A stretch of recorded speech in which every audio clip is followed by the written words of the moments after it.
इरशाद भट्टी साहब, आप बताइएगा, इस्लामाबाद में इस वक्त क्या सूरत हाल है? ज़ाहिर है कयास आराइयाँ भी हो रही हैं, साजिश की बातें भी, फिर हुकूमत की अपनी गलतियों की बातें भी। आप इस हवाले से क्या कहेंगे? कमज़ोर नज़र आ रही है हुकूमत, और क्या हुकूमत यहाँ से डैमेज कंट्रोल कर सकती है?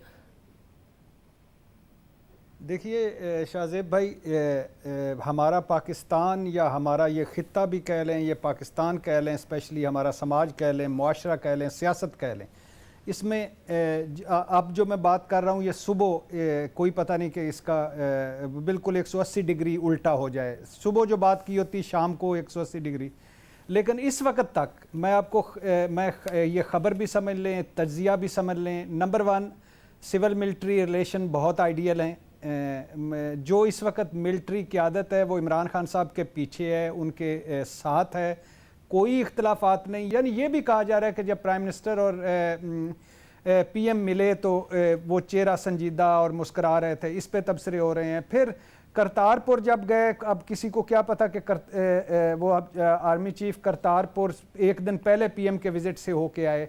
हमें पीएम हाउस से वो भी पता चला कि पीएम साहब और आर्मी चीफ की बात हुई तो आर्मी चीफ ने कहा कि आप जाएं, ये सिविलियन पूरा आप ओन करें, ये आपका है और आपका प्रोजेक्ट है और आप करें, हम आपके पीछे हैं। इसी तरह कई मुलाकातें हुई प्राइम मिनिस्टर की और आर्मी चीफ की, जिसको ये एक जानबूझ के उन्होंने कहा कि ये नई तस्वीरें आनी चाहिए, क्योंकि आर्मी चीफ और प्राइम मिनिस्टर अगर मिल रहे हैं तो इसमें क्या तस्वीर की क्या बात है, क्या तुक है। लेकिन उसको इस तरह हवा दिया गया, इस तरह ये मुझे अब वाकई ये माफियाज के कंट्रोल में मुल्क लगता है। और ये गॉडफादर और सिसिलियन माफिया और ये इससे भी बड़े हैं, जो हवाएं देते हैं। एक तस्वीर, एक सुबह झूठ बोलना शुरू करते हैं, शाम तक वो उसको सच साबित करके छोड़ते हैं। नंबर 1, ये मैं इस वक्त की बुनियाद तक कह रहा हूँ कि सिविल मिलिट्री रिलेशन बिल्कुल आइडियल है और आर्मी चीफ या फौजी क़यादत हुकूमत पाकिस्तान के साथ है और उनके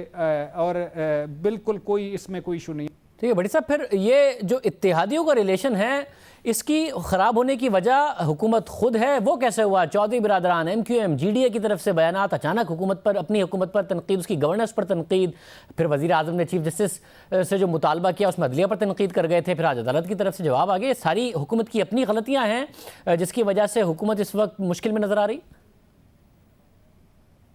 तादी नंबर 1 परवेज़ लाई चौधरी बिरादरान, अगर इमरान खान साहब की जगह नवाज शरीफ वज़ीर आज़म होते, इमरान खान साहब इस तरह बीमार होते और इमरान खान साहब को जाना पड़ता, तो चौधरी बिरादरान का आज यही स्टैंस होता। उनकी सियासत वो करते इस तरह की हैं, वज़ादारी और बाकी सारी। MQM और GDA ये वजारतों का, और ज़ाहिर है वजारतों का तल्लक है, पंजाब का तल्लक है, सियासत है, उसमें हो सकता है और ये छोटे छोटे इश्यूज़ हैं जो हल हो जाएंगे इस वक्त तक। नंबर 2, चीफ जस्टिस साहब ने बिल्कुल सही फरमाया।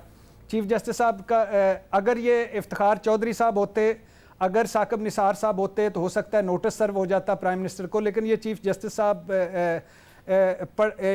उन कमाल के चीफ जस्टिस साहब हैं, वो आज खुद नोटिस और जुडिशरी एक्टिविज़म पर बिलीव नहीं रखते और उन्होंने वो जो फौजदारी मुकदमे निपटाए, वीडियो किए, मॉडल कोर्ट्स बनाई, सारा कुछ किया। तो वो उन्होंने बिल्कुल सही कहा कि जब प्राइम मिनिस्टर साहब खुद फरमा चुके हैं कि काबीना ने मुझे रोका, हालांकि ये चलो इस बात को ही मान लेते हैं, काबीना ने मुझे रोका और मुझे नवाज शरीफ पर रहम आ गया, तो इसके बाद तो बात ही कोई नहीं रहती। इसका मतलब है कि प्राइम मिनिस्टर साहब ने खुद नवाज शरीफ साहब को जाने दिया। फिर उनके अटॉर्नी जनरल और मशीर इतलात कह चुकी हैं कि अदालत ने सारी शर्तें हमारी मानी हैं, शरीफ बरादरान तो गिरवी हो गए हैं। फिर उसके बाद Islamabad high court, Lahore high court, फिर इस लाहौर हाई कोर्ट ECL के मामले पे हुकूमत अपोज नहीं किया, उन्होंने सिर्फ एश्योरिटी बांड था वो उन्होंने करके वो बयान हल्फी हो गया। तो इन सारों को चीज़ों को जोड़कर एक वो जो होते हैं ना प्याली में तूफान लाना, बस ही कढ़ाई को उबाल देना, वो हुआ जा रहा है।